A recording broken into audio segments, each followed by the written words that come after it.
What's up YouTube, Dale here from Zephyr, and today I am bringing an update to one of my most favourite decks, and that is of course Dark Worlds. Now initially when I saw Thunder Dragon Colossus come back off the list, I was like, oh, okay, that's it, Dark World is now going to start gathering dust, because if everyone is running rampant on Dark World or running rampant on Thunder Dragon Colossus, it's a lot harder to deal with than Drow and Lockbird.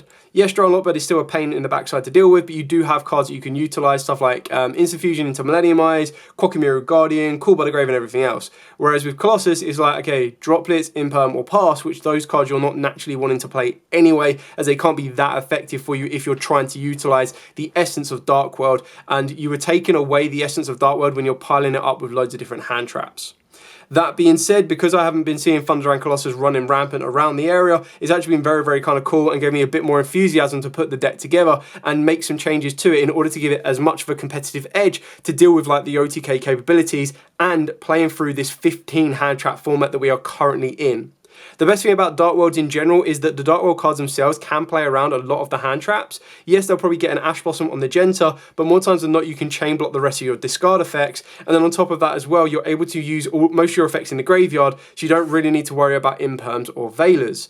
More times than not, when you do get into a scenario when they can imperm or veiler you, you've either given them a Ceruli to completely shut off the imperm, and then you're also looking at or trying to be a bit more focused on Ghost Ogre, which is probably the more common hand trap of this format. So what I'm going to do is I'm going to take you through the profile, explain what I've got and explain why I've got it. And if you do want to see a test and combo video using this exact build, then please make sure you get the video above 50 likes in the first 24 hours and I will bring that for you. So with all of that out of the way, please smash that like button, hit that notification bell and subscribe so you don't miss out on any more upcoming content. Diving headfirst into the standard lineup for the Dark Worlds, and I do this with pretty much all of the Dark World decks, is triple Rainbow, triple Genta, triple Snow, and double Grepher. So this is pretty much your staple lineup. All of these are your utility cards. Obviously your Grepher and your Rainbow are your big boss monsters that you can bounce back your Dark Worlds from the board back to the hand in order to do so. They are not activated effects, they are just inherent summons, so your opponent can't bell them or anything like that, which is really kind of cool, but they can DD Crow them, so keep that in mind. On top of that, Snow is your searcher for any card when it is discarded, and Genta gets you access to the field spell. So when you do have combos of stuff like Rainbow and Genta, you do have a bit of a resource loop, which is kind of nice as well. Then of course we are playing the one Silver and the one Ceruli. Now Silver is the bane of this entire deck. If you are facing this deck, you hate this card. If you are playing this deck and you do not like hand ripping people, you hate this card. And if you don't like hand ripping people, you're kind of playing the wrong deck. The idea behind Dark Worlds is what you want to be doing, and the most successful way you can get is to hand rip your opponent. The best thing about it is in a 15 hand trap format, technically you can hand trap your opponent with more ease than ever before, but the pure fact is as soon as they use 2 hand traps on you, the second you use Ceruli and then discard the Silver to bring it back and then loop 2 from your opponent's hand, you're only leaving them with 1 card already. And if they've already activated a hand trap, you just go, okay cool, talents, look at your hand, get rid of that last one, and then by the time you've ended your board, it's going to be very, very tricky for your opponent to try and break it, which is why if this deck goes off unanswered, it pretty much does lead to an auto game. Especially when Tempai are allowing you to go first, you do need to be a little bit careful as they do only need 1 card to start everything going, but more times than not, like I said, you'll probably have a negate or a form of interruption to deal with that 1 card that they are trying to start everything back off with. On top of that as well, when you're looking at your Dark Worlds, you do need to play a little bit reserved, and that is why I've kind of added an additional like kind of play style to this deck while also being able to go second as well. If you do not get the chance to go first, because a lot of people are trying to counter the OTK of Tempai and making decks go first or wanting to go first to build up their boards, that's when you can utilize a card called Visago the Destroyer. Now the reason this is so important is this can be substituted for any one fusion material monster, and when you do, the other fusion material must be correct. So it can replace itself for Grepher, or in this scenario, Rainbow Overlord of the Dark World. Not the better Rainbow, but the old Rainbow. So this can become a replacement for either or, which is really good because it gives you a go first option for protection and a go second option for a board breaker should you need to. The reason it's also really kind of cool is it is a dark and it's a theme, so it has double synergy with the deck, as it can be in a lore target. It can also be a discard target if you want to. And on top of that, when you are utilizing a card like that is so good and broken for the deck in the form of Recession, you actually can utilize this in the graveyard as well. So it has a lot of synergy, which works out really, really nicely. We are still playing the Dangers. I still feel that the Dangers Potluck is still incredibly powerful for this deck. Going with 2 Nessie, 2 Mothman, a single Chupacabra, and a single Bigfoot alongside once I've misplaced it, the one Jackalope, and I will find it, do not worry. But the idea behind playing all of these is this is going to give you your utility in order to get you everything you need to. Nessie searches you out a piece. You need to be able to get the best of both, no matter whether they are discarded or whether they successfully resolve. It's entirely down to you. So there's the Jackalope. I'd put it in another deck. Apologies. But the idea behind all of these is Jackalope will give you a summon, so a level 8 for a rank 8 play if you want to, or a level 4 for a rank 4 play. Chupacabra can revive from the graveyard. It's obviously the least effective alongside Bigfoot, but Bigfoot gives you the option of a go in second interruption, and so does Danger Chupacabra gives you that ability to bring one back from the graveyard. Nessie, of course, like I said, searches you out any other piece you might need if it gets discarded. Other than that, the idea is you're going to successfully summon these, and then you're going to be able to successfully get into the next piece and draw a card and add to your board presence. You'll see from the extra deck that we are a little bit more focused on being able to use link summons rather than any other kind of mechanic. We are using 2 fusions and the rest are pretty much links bar 1 XYZ. The Honorary Danger in the form of the Salamander Catalyzer, I still really like this. It gives you that way to control exactly what does get discarded, and then gives you a level 4 to the board, or technically can give you another level if you choose to summon that one instead. For my more normal summon, I am still maintaining the Quackimiru Guardian. And the reason I've gone with the Quackimiru Guardian is, again, just on a normal summon, what this gives me the ability for is a trade-in 1-for-1 with my opponent and them activating a monster effect. Like, if they activate a monster effect in the form of Ghost Ogre and I'm like, actually, I really want to keep that card, I just trade off the Quackimiru Guardian. If they activate something like an Ash and I'm like, I really need my Genta to resolve, I trade it off of a Quackimiru Guardian. There is no point when I'm going first that they can't, like, that it's going to be like a disadvantage to me to use Quackimiru Guardian. Yes, of course, it's also going to protect you from Nibiru, which is great as well. So when you're looking at stuff like going through Underworld Goddess or Tour Guide into a rank 3, that can get hit by Imperm, Velar, and Ash, whereas Quackimiru Guardian can't get hit with any of those, apart from them being able to go hand trap and then chain a second hand trap. So straight away my Quackimiru Guardian and then whatever card they are trying to hand trap in the form of Ash or Velar or Ogre can then get responded to with another one. So I'm trading a 2 for 2, and because I don't rely on my normal summon heavily, I still feel that this is the best option for you. I'm then also playing Triple Fenrir. I think it's just a great option for going second and can also be utilised going first, adding you another body on the board while also adding you another form of disruption. The only downside with Fenrir is it is completely dead once you draw it after you've already put a monster on the board, but even then, if you haven't conducted your normal summon, you could just go tribute, and summon down. Not saying that that's exactly what you'd want to do, but the idea is if you hard open Fenrir, you can summon it down, and because we're not really worried about drawing Lockbird at this exact moment in time being in the main decks, if that changes, then obviously you can change Fenrir's position in the deck if you want to. You could early doors activate the Fenrir, but the idea is that you'd probably want to activate something that you don't mind getting hit, and then once they do confirm they don't have a draw, you then go Fenrir search, and that gives you your additional hand resource to be able to discard off of the stuff like your dangers.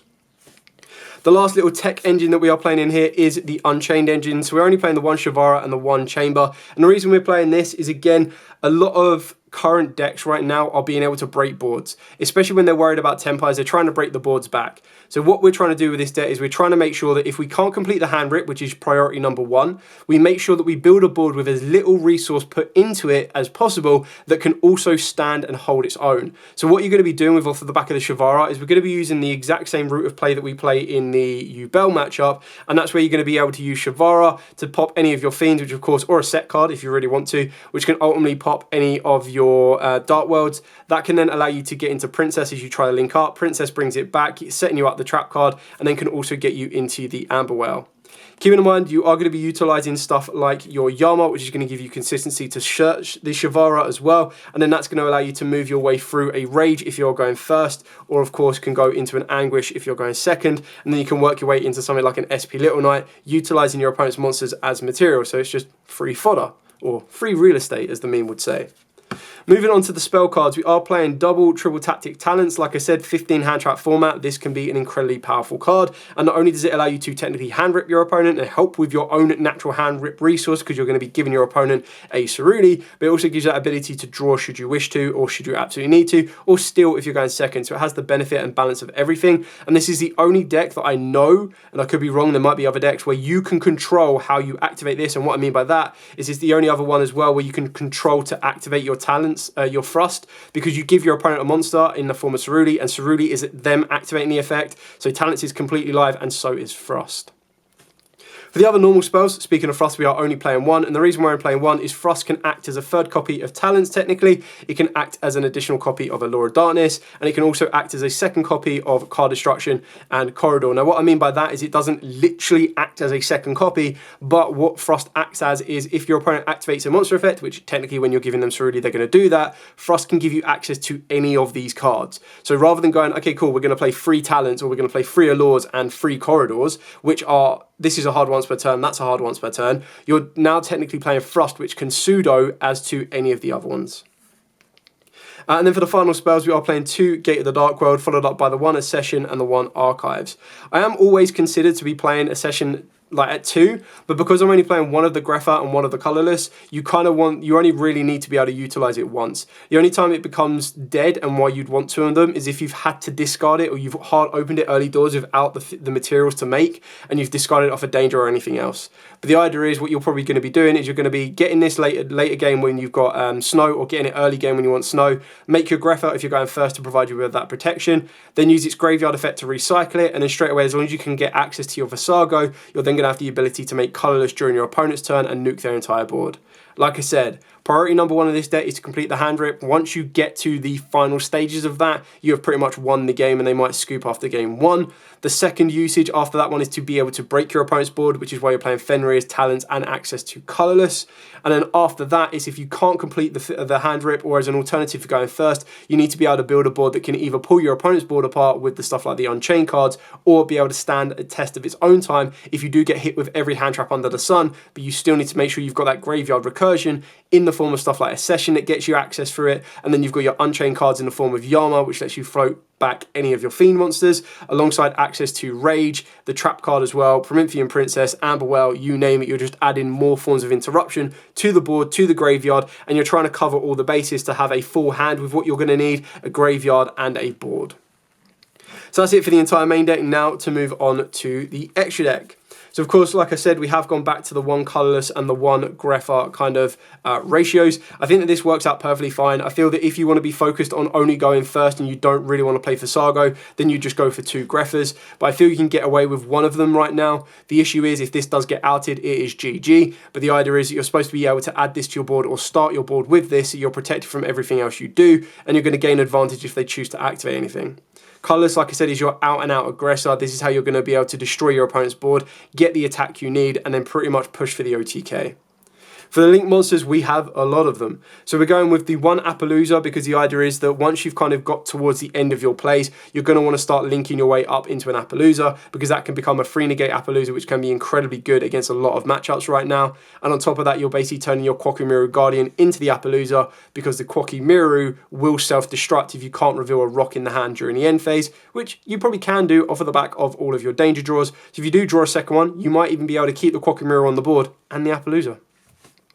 Then, of course, we've got the Amberwell plus the Promethean Princess kind of line. Now, for those of you unfamiliar with this, the idea is you're going to get 2 monsters, 2 Fiends, very easily done with your Dark World. You're going to turn that into a Yama, which will then give you the ability to search out the Shavara. And as long as you're able to get another Fiend to the board, the idea is you can then destroy said Fiend, summon it down, link off with the Yama into a Rage, and then if you've got another extender, you can go into Princess, or you literally just go Yama plus Shavara, because your Fiend lock gets you into Princess, set the Trap card, and then work your way back up. But the ideal scenario is you're going to try and want to get into a Rage, which you're going to be able to do by constantly adding monsters to the board. Like, that's just what Dark Worlds are so incredibly good at, is just constantly keep floating to the board. If they don't care if they get destroyed, they can then come back when they've been able to use stuff like Accession to get you into a fusion monsters. You've also got ways of being able to banish them from the graveyard, draw cards, and then loop Rainbows and Greffers back to the board.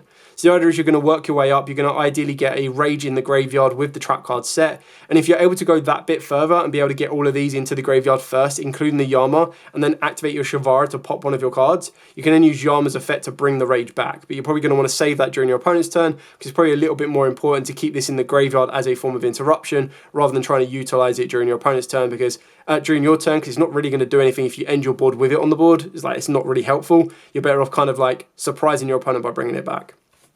We've then got the 1 Anguish, so if you are going second in this deck, this just gives you the option to do the exact same route, but rather than going Unchained Soul of Rage during your opponent's turn into SP, you actually go into the Unchained Soul of Anguished during your turn, and then link this off with one of your opponent's monsters.